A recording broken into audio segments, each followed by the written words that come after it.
CIDR का example हम ऐसे समझेंगे कि CIDR के कुछ रूल्स हैं, जो क्लासलेस इंटर डोमेन राउटिंग है, इसके कुछ रूल्स हैं जो एड्रेस आप बनाते हैं या बना के दिए जाएंगे।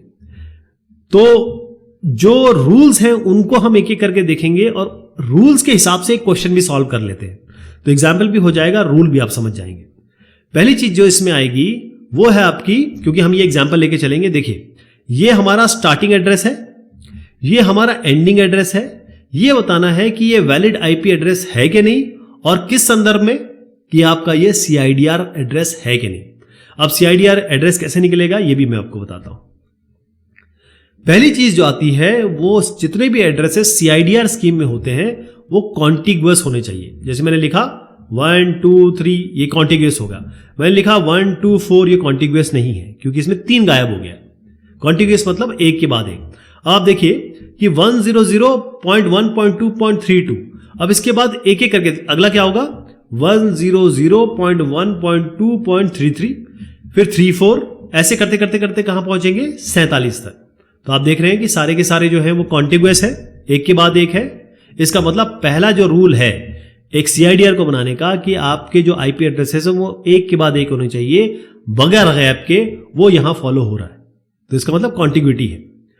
दूसरा स्टेप जो आता है या दूसरा रूल जो होता है वो ये होता है कि जो ब्लॉक साइज बनाएंगे आप, या जो ब्लॉक साइज बनेगा वो 2 की घात 2 की पावर n में होना चाहिए। अगर 2 की पावर n में है तो बहुत आसान हो जाता है नेटवर्क को डिवाइड करना, राइट।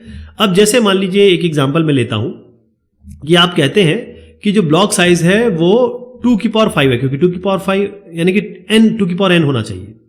अब ये ब्लॉक साइज है, यानी कि अगर ये पूरा आईपी एड्रेस में ऐसे लिखूं तो मैं बता रहा हूं कि जो मेरे 5 बिट से आखिर के, ये मेरा ब्लॉक साइज है या ब्लॉक आईडी है यहाँ का।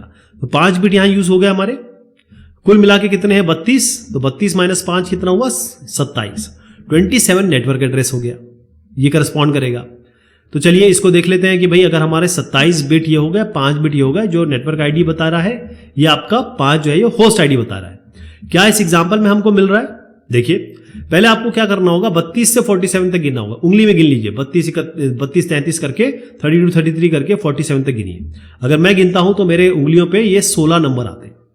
16 कैसे बनेगा 2 की पावर 4, ऐसे तो 16 बनेगा। तो यहां से लेकर यहां तक 16 आईपी है और कुल मिला के 2 की घात 4 है, यानी कि 2 की पावर 4 16 हो गए। तो क्योंकि ये 2 की पावर 4 में है, 16 जो है 2 की पावर 4 है, तो 2 की पावर n का भी रूल ये फॉलो कर रहा है। इसका मतलब ये वैलिड CIDR ब्लॉक है, या ये कहें कि ये आईपी एड्रेसिंग स्कीम जो है वो CIDR को फॉलो कर रही है।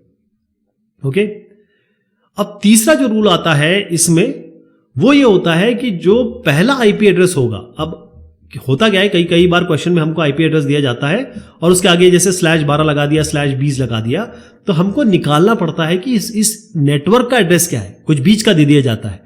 तो पहला एड्रेस क्या है, हम मान के चलते हैं कि ये पूरे नेटवर्क का पहला एड्रेस ये है। तो जो एड्रेस हमारे पास आएगा ना, पहला एड्रेस, वो जो साइज है ब्लॉक का, साइज ब्लॉक का कितना हमारा है जी 4 है ना, ये 4 है, यानी कि 16, 2 की पावर 4 माने 16, तो 4 है, ये जो 4 आया हमारा इस क्वेश्चन में, इसके हिसाब से तो हमारे पास ये कितना हो गया आपका, ये 4 तो इसके लिए हो गया, और 32 माइनस आप कर दीजिए 4 तो बना 28, ये 28 आपके नेटवर्क के लिए हो गए, 4 आपका ब्लॉक आईडी हो गया, नेटवर्क एड्रेस ब्लॉक एड्रेस। तो अब ये देखिएगा कि जब हम इसको बहुत ध्यान से देखिए कि आप कैसे डिवाइड करेंगे, 2 आईपीएस को कैसे डिवाइड करते हैं। तो उसका सीधा तरीका आपको बहुत आसान तरीका बताता हूं। हमारे पास ये है 100.1.2.32, तो इसको 100.1.2 को तो छोड़ दीजिए, इस पे आइए आप, ये पहला एड्रेस है तो इसको आप 8 बिट लिख दीजिए, 32 होता है 0010000, ठीक है, ये 1 2 4 8 16 32 सही है ये, तो ये 32 हो गया। अब देखिए 4 बिट है आपके पास होस्ट के लिए, आपको यहां से गिनना है 4, 1 2 3 4, अगर ये 0 है, ये चारों 0 हैं, तो आप कह दीजिए कि हाँ भाई ये डिवाइड होता है। मान लीजिए 5 होता, तब क्या करते, आप यहां तक आते और ये 5 0 है तो हो जाता। मान लीजिए ये 6 होता और आप यहां तक आते, आप कहते हैं नहीं नहीं नहीं ये तो 0 नहीं हुआ जी, यहां तो 1 आ गया, ये तो 1 0 0 0 0 0 है, तो आप यहीं पे डिस्कार्ड कर देते, कहते कि नहीं भाई ये CIDR की एड्रेसिंग स्कीम नहीं है, ठीक है साहब। तो इसमें क्या है कि इसको अगर हम लिखना चाहे, अब आप तीसरा समझ गए ना कि भाई इसमें रूल क्या होने चाहिए। तो रूल ये है कि भाई ये जो 4 आया है वो डिवाइड करे आपके इनिशियल एड्रेस को, जो कि मैंने आपको बताया कैसे इसको चेक करना है। क्लियर हो गया ये? अब इसको हम कैसे लिख सकते हैं, 100.1.2.32 और यहां पर आप इस तरीके से एक मेंशनिंग कर सकते हैं इसकी। तो ये CIDR का एग्जाम्पल हो गया।